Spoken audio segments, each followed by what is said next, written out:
കൊല്ലത്ത് ഇരുചക്ര വാഹനമിടിച്ച് 2 മരണം. ബൈക്ക് നിയന്ത്രണം വിട്ട് കാൽനട യാത്രികരെ ഇടിക്കുകയായിരുന്നു. പശ്ചിമബംഗാൾ സ്വദേശി ഗോവിന്ദദാസും രാമൻകുളങ്ങര സ്വദേശി അനൂപുമാണ് മരിച്ചത്. ഗുരുതരാവസ്ഥയിൽ എത്തിച്ചിട്ടും വേണ്ട ചികിത്സ നൽകിയില്ലെന്നാരോപിച്ച് ആശുപത്രിയിൽ ബഹളം. വനിതാ ജീവനക്കാരിക്ക് പരിക്കേറ്റു.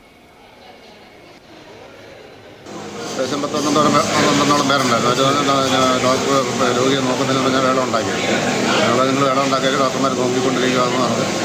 ഇവരങ്ങനെ വേളം ഉണ്ടാക്കി ഇങ്ങോട്ട് വന്ന അതിൻ്റെ ചില്ലടിച്ച് പൊട്ടിച്ച് ഇട്ട് അകത്ത് നിന്ന് ഫ്രഷ് മുഖത്ത് വീണ് മുഖം മുറിഞ്ഞ് ഒരു ഡോറ് തുറന്നത് ഒരു വിലമായിട്ടകത്ത് കയറി ഇവിടെ വന്ന പേഷ്യൻറ്റിനെ എടുത്ത് സ്ട്രെച്ചറിൽ കയറ്റി കിടത്തി ഇവിടെ പുറത്ത് കൊണ്ടുവന്ന് ആംബുലൻസിൽ കയറ്റി നേരെ ഇവർ 2 ബൈക്കും നേരെ വന്നു ഒരുമിച്ച് ഇതായി കൂർന്നു.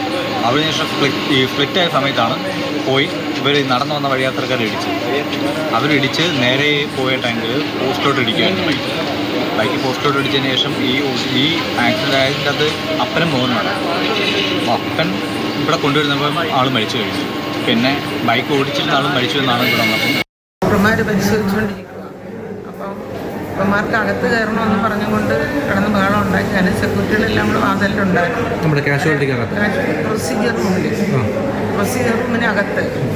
അപ്പം പേഷ്യൻ്റ് ഡെത്താണ്. അത് അമ്മമാർക്ക് പറയാനും ഒന്നും പറ്റുന്നില്ല. അപ്പോഴത്തേക്കും അമ്മമാരങ്ങ് ബഹളമായി, അകത്ത് ഇറങ്ങുന്നില്ല. അങ്ങനെ സെക്യൂരിറ്റികൾ വാതിലിൽ ഞാൻ അകത്ത് നിൽക്കുമായിരുന്നു. അപ്പം അകത്ത് ലേഡീസ് സ്റ്റാഫുകൾ ഒരുപാടുണ്ട്. അപ്പം നമ്മൾ സെക്യൂരിറ്റികൾ അകത്ത് നിൽക്കണം, അവരെ അമ്മമാരെ ആക്രമിച്ചാൽ. അങ്ങനെ അകത്ത് നിൽക്കുമ്പോൾ അമ്മമാരുടെ ഗ്ലാസ് ഇടിച്ച് പൊട്ടിച്ച് ആ പാളി മൊത്തത്തിൽ വന്നിട്ട് ഇവിടെ ഇങ്ങനെ കാണിച്ചങ്ങ് ഇവിടെ അങ്ങ് മുറിഞ്ഞു.